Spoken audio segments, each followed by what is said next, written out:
SCP-1135 refers to an isolated village with an undisclosed name based in rural India. There are currently over 100 private residences within the village, in addition to marketplaces and a Hindu center of worship. While nothing would appear superficially anomalous about this location out of context, those with a more comprehensive knowledge of the area would immediately notice something was amiss here. The structures are far larger and more technically advanced than is typical for such a rural area. All the buildings in SCP-1135 are equipped with running hot and cold water, electricity, centralized heating, indoor plumbing, and a functional sewage system, which are atypical for an area expected to be in abject poverty. The roads in and around the village also seem to have been paved with asphalt and concrete, despite them having no known means of establishing this kind of infrastructure in the village. Strangely, there doesn't seem to be any kind of power grid or series of generators that would allow for electricity to run to these buildings. But that's only the start of the anomalous nature of SCP-1135, which is also known as the Living Village, for reasons you'll soon discover.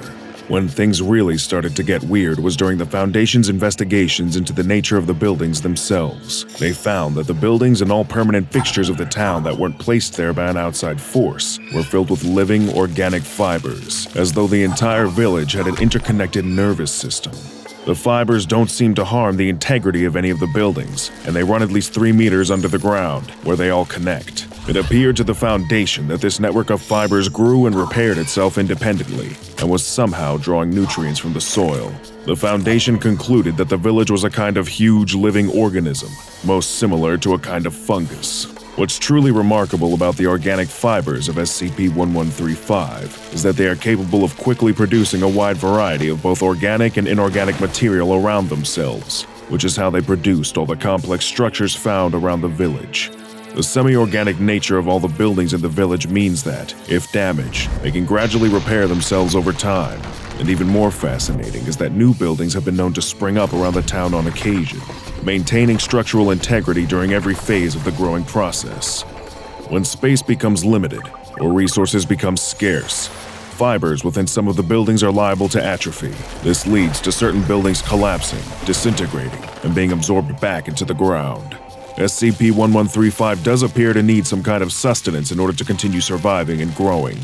Like less complex and anomalous fungi, the village absorbs water and nutrients from the surrounding soil. However, it also appears to consume waste left within the boundaries of the village, and will begin to experience a rapid decomposition process as 1135 absorbs its chemical energy.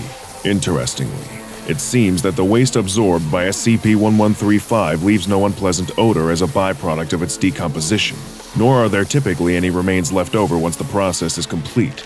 The actual nature of this process is currently unexplainable.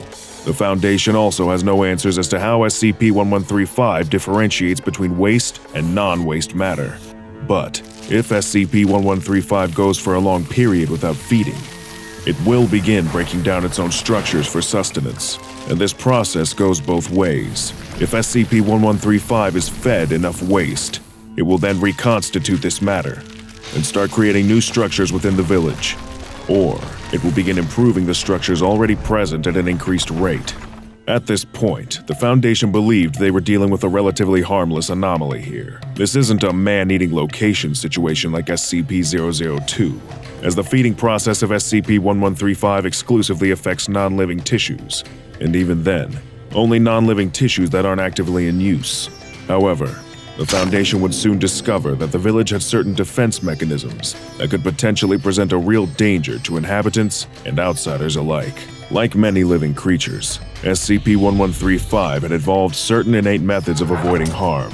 If humans or other animals cause substantial or repetitive harm to the structures within the village, the anomalous organism begins setting dangerous traps to keep itself safe. On the less lethal end of the spectrum, 1135 would devise pitfalls and caltrops, which are dangerous metal spikes sticking out of the ground. In the event of more severe attacks, though, 1135 has been known to produce elaborate and deadly traps that would indicate complex intelligence in a human.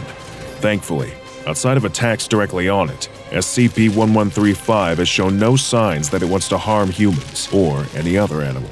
If not triggered, these traps will completely disappear within 30 to 40 days, as SCP-1135 slips back out of its defensive mode. The village even seems capable of differentiating direct attacks from living beings and indirect damage caused by accident, and responds accordingly. This suggests that SCP-1135 may have higher intelligence than we first thought, but this will require further study before we draw any conclusions. SCP-1135 was first discovered by aid workers assisting development and recovery efforts in the area. While interviewing local people, they said that new buildings had literally just sprung up overnight. There were at least 1,000 residents of the anomalous village when the Foundation first intervened. And when interviewed, the residents reported that the village had exhibited anomalous qualities for some time before the Foundation arrived.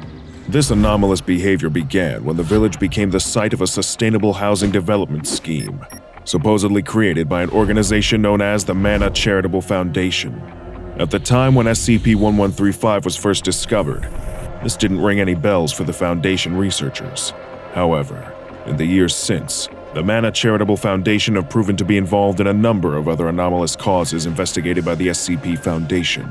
The MCF is a group of interest that poses as a charity organization with a particular focus on humanitarian and environmental issues. Its approach to treating these issues, however, is purely anomalous in nature.